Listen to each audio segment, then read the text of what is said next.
আমরা একটা জিনিস দেখতে পাই, আমাদের মানুষদের মধ্যে খুব কম সংখ্যক মানুষই সাকসেসফুল হয়, বাকি মানুষরা সাকসেসফুল হয় না। কেন সাকসেসফুল হয় না সেই প্রশ্নের উত্তর খুঁজতে রাইটার জেফ কেলার 20 বছর রিসার্চ করে এবং রিসার্চ করার পর যে কথাটা জানতে পারেন সেটা হলো অ্যাটিটিউড ইজ এভরিথিং। আজকে আমি যে বইটা নিয়ে কথা বলবো সেটা হলো জেফ কেলারের অ্যাটিটিউড ইজ এভরিথিং এই বইটা নিয়ে। আমাদের যে কোনো কাজ করার জন্য আমাদের অ্যাটিটিউডটাই সব কিছু উনি বলতে চাইছেন ওনার মতে। উনি এই বইটাকে 3টে ভাগে ভাগ করেছেন। তার একটা ভাগ হলো থিঙ্ক, দ্বিতীয় ভাগ হলো স্পিক অ্যান্ড তৃতীয় ভাগ হলো অ্যাক্ট। এই থিঙ্ক, স্পিক, অ্যাক্ট এই 3টে ভাগে বইটাকে ভাগ করা হয়েছে। আজকে আমি একটা ভাগ নিয়ে কথা বলবো, থিঙ্ক, কিভাবে আমাদের ভাবা উচিত। সেখানেই ডিফাইন করব অ্যাটিটিউডটা আমাদের কতটা প্রয়োজন। Attitude is window of our mind. আমাদের মাথায় অ্যাটিটিউডটা একটা জানলার মতো তেমনি কাজ করে। যেভাবে আপনি দেখবেন, যেরকম ধরুন একটা গ্লাসে হাফ খালি আছে এবং গ্লাসটা হাফ জলে ভর্তি আছে। এবার আপনি কিভাবে দেখবেন সেটা সম্পূর্ণ ডিপেন্ড করছে আপনার দৃষ্টিভঙ্গির ওপর। আপনি গ্লাসটাকে হাফ খালিও দেখতে পারেন অথবা গ্লাসটাকে হাফ ভর্তিও দেখতে পারেন।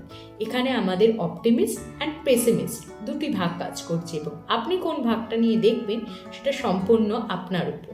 ল অফ ডমিনেন্ট থট, এই ডমিনেন্ট কথার অর্থ আমরা সবাই জানি এবং ডমিনেন্ট থট বলতে বোঝাতে চাইছি আমাদের ভাবনা চিন্তাটাকে সবসময় পজিটিভ রাখতে হবে। আমরা যদি পজিটিভ ভাবি তাহলে আমাদের কাজটা পজিটিভ হবে। ঠিক তেমনই ভালো বা খারাপ বলে কিন্তু কোনো সিচুয়েশন হয় না। আমরা যেরকম ভাবি সিচুয়েশনটা ঠিক সেরকমই হয়। এখানেই বলেছে there is nothing either good or bad but thinking makes it so আমি বলছি না এই ভাবনাটা ভাবা খুব ইজি, কিন্তু আমাদেরকে ভাবতে হবে। আমরা যেরকম ভাববো সিচুয়েশন আমাদের জন্য ঠিক সেরকমই হবে। আপনাদের একটা এক্সাম্পল দিই। ধরুন আপনি একটা আইসক্রিম কিনেছেন, তাতে আপনার ফেভারিট ফ্লেভারটা রয়েছে সেই আইসক্রিমে। এবার যদি আমি আপনাকে সেটা ভাবতে বলি, আমি শিওর আপনি সেটা এখন ইম্যাজিন করছেন। ঠিক তারপরেই আমি যদি বলি আপনি একটা ভাবুন তো যে একটা হাতি, হঠাৎ করে হাতিটার গায়ের রং পিঙ্ক কালার হয়ে গেছে। আমি বলছি না সত্যি, আপনাকে জাস্ট ভাবতে বলছি। আপনি কিন্তু এখন সেটাই ইম্যাজিন করছেন যে একটা পিঙ্ক কালারের হাতি। এবার যদি আমি বলি যে আপনি আইসক্রিমটায় ফিরে যান, তো আপনি কিন্তু ফিরে যেতে পারবেন। যে আমরা আপনাদের ভাবনাটাকে কিন্তু নিজেরাই কন্ট্রোল করি, আমরা আমাদের ভাবনাটাকে কন্ট্রোল করতে পারি এবং এই ভাবনাগুলো আমাদের মেন্টাল লাইব্রেরিতে কন্টিনিউয়াস রিপ্লে হতে থাকে। তো এর কন্ট্রোলটা সবসময় আমাদের হাতেই থাকে যে আমরা কি ভাববো আর আমরা কিভাবে ভাববো। এই জন্যই বলা হয়েছে if you can dream it you can do it. এরপরের যে কথাটা বলবো সেটা হচ্ছে কমিটমেন্ট। আমরা যখনই কোনো কাজ করব সেই কাজটার উপর আমাদের কমিটমেন্ট থাকতে হবে। আমরা যদি সেই কাজটার প্রতি কমিটেড না হই আমরা কখনোই সেই কাজটা করে উঠতে পারবো না। কমিটমেন্টটা কীরকম হওয়া উচিত, যে যাই হয়ে যাক না কেন সেই কাজটা কমপ্লিট করার জন্য যা কিছু করতে হোক না কেন আমি সেটা করার জন্য রেডি। হ্যাঁ, আমি বলছি না তা বলে কোনো ইনলিগাল কিছু, অবভিয়াসলি ইনলিগাল কিছু আপনারা করবেন না। লিগাল ওয়েতে যা যা করা প্রয়োজন সেই কাজটা সম্পূর্ণ করার জন্য আপনাদেরকে সেই কাজগুলো করতে হবে।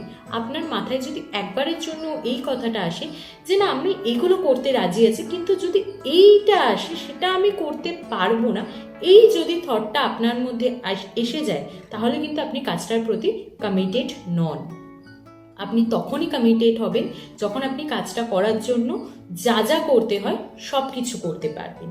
এরপরে লাস্ট যে পয়েন্টটা আমি বলবো সেটা হচ্ছে আপনাদের এই কাজ করার জন্য অনেক প্রবলেম আসবে। আমি বলছি না যে কোনো প্রবলেম ছাড়া কাজ হয়, অনেক প্রবলেম আসবে। সেই প্রবলেমগুলোকে আপনাদেরকে অপরচুনিটি হিসাবে নিতে হবে, শুধু কিন্তু অ্যাপ্লাই করলে হবে না। এই প্রবলেমগুলোকে আমি বলতে চাইছি প্রবলেমগুলোতে ফোকাস না করে আপনাকে ফোকাস করতে হবে সলিউশনে। আমরা যদি প্রবলেমে ফোকাস করি কখনোই সেটা সলভ হবে না, কিন্তু আমরা যদি সলিউশনে ফোকাস করি তখনই কিন্তু আমাদের প্রবলেমগুলো সলভ হয়ে যাবে। তাহলেই আপনি বুঝতে পারছেন এখানে সম্পূর্ণ কিন্তু ডিপেন্ড করছে পুরোটাই আমাদের অ্যাটিটিউডের ওপর।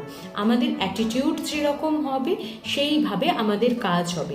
আমরা যদি প্রবলেমে ফোকাস করি আমাদের কাজ হবে না, তাহলে আমাদের সলিউশনে ফোকাস করতে হবে। এই সলিউশনে ফোকাস করার জন্য আমাদের পজিটিভ ভাবতে হবে, পজিটিভ ভাবার জন্য আমাদের অ্যাটিটিউডটাকে চেঞ্জ করতে হবে। তাহলে সব কিছুই কিন্তু at the end of the point অ্যাটিটিউডে এসে থামছে। এই কারণেই লেখক বলেছেন অ্যাটিটিউড ইজ এভরিথিং। যদি আপনার অ্যাটিটিউড ঠিক হয় আপনি সব কিছু করতে পারবেন। তো এই বইটাতে আরও অনেকগুলো পার্ট আছে, তার মধ্যে দুটো মেইন পার্ট আছে যেটা নিয়ে আমি পরবর্তীকালে আর একটা ভিডিও বানাবো।